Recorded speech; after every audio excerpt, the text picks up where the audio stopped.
Time to talk some Thursday night football. So let's get the show started with Washington, Chicago. I mean, this game is a typical Thursday night game. Chicago's favored by 1 at home. The total's 37.5. So this is like the Thursday night-iest of the Thursday nighty games. Logan Thomas is out for Washington.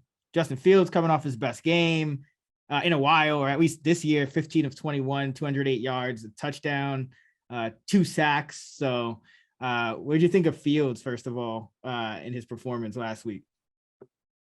Yeah, I mean, I had some Minnesota. So, I mean, I had some Chicago. So I was happy that he did what he did. But a lot of it was in garbage time. Like what that game, how much were they down in that game? I mean, they took the lead at the end. So, it's, I mean, yeah, I know, but they were down 21-3. Yeah, they were down 21-3. And I think like the Vikings kind of let up a little bit. And yeah, I mean, they had a chance to eventually end up winning the game. But, you know, they still got down 21-3. I don't know. I guess it's a step in the right direction. I still need to see way more from this team that's still in a game that they were down almost 21. That's how many times they threw the ball. They're averaging 17 pass attempts a game.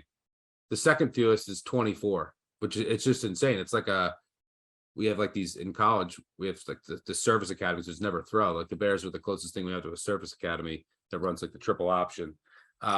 So yeah, it was a bad spot for the Vikings. And so I'll need to see much more from Fields and the Bears offense before I make any sort of significant upgrade, because if you look at the season-long numbers, they're really bad. Yeah, Travis Kelce caught more touchdowns in 3 hours than the Bears have in 5 games. That's amazing. Shit is crazy. So all right, yeah, you talked about Wentz. I mean, this is what this dude does. He just can't seem to deliver covers. He can't seem to get wins for this Washington team. You know, it is a toss up, I would say. Like if I were to bet Carson Wentz and this Washington team, and I won't, but hypothetically, I wouldn't say this is a terrible spot to do it. But what do you think? Yeah, I might be on the Commander small here. Nothing big. I doubt I'll watch this game. There's college football on. There's baseball playoffs. There's hockey. There's all kinds of stuff on. I wouldn't waste my time on the main screen, at least watching this game. It is going to be ugly. These are two teams that are dead. They're 31st and 32nd success rate in non-garbage time on offense. So this is going to be some ugly football. But, you know, like I mentioned, the Bears, they don't throw the ball and they rely on their run. And one of the reasons why I liked the Commanders last week was that their run D has been trending up. And for the season, they're top 5 in EPA per run and rush success rate. Here's what the last 3 opponents have done against them on the ground. Titans, 32 for 105. Henry did nothing. Eagles, 30 for 72.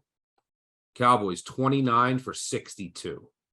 I mean, those are 3 offenses that you say, okay, like a pretty damn good rushing attacks. Past 3 games against those 3 opponents, 91 carries, 239 yards. It's 2.6 yards per carry.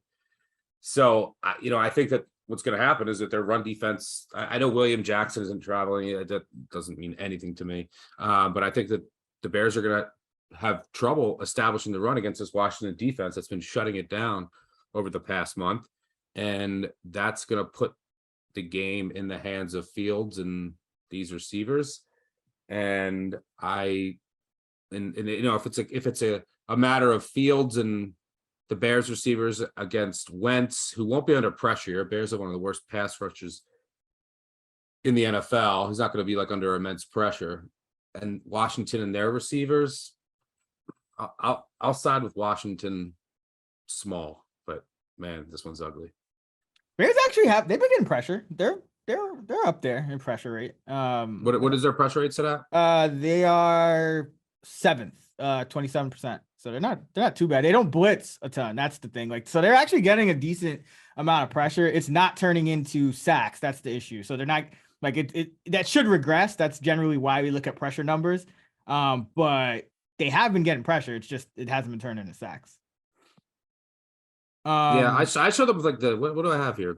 They're dead last in pass block win rate. But again, all of these are small sample size regardless. I don't think that the Bears are going to have any sort of high pressure defense when it's all said and done. If you look at their personnel.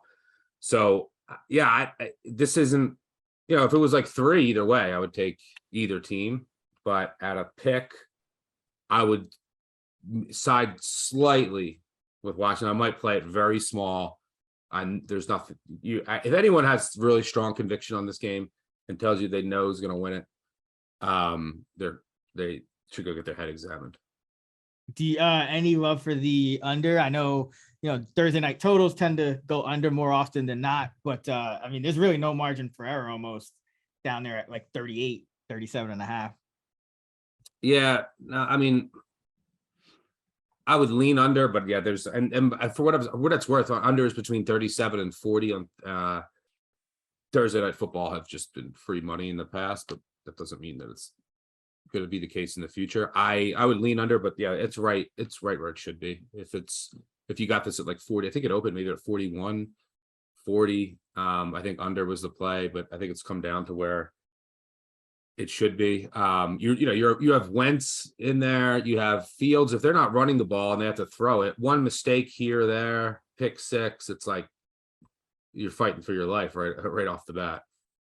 Yeah, and I mean, given how good Washington's run defense has been, I wouldn't be surprised if Chicago at least schemes up some type of throwing, maybe to catch him off guard, maybe a deep shot or two to Mooney or something. So yeah, it could get dicey with the under.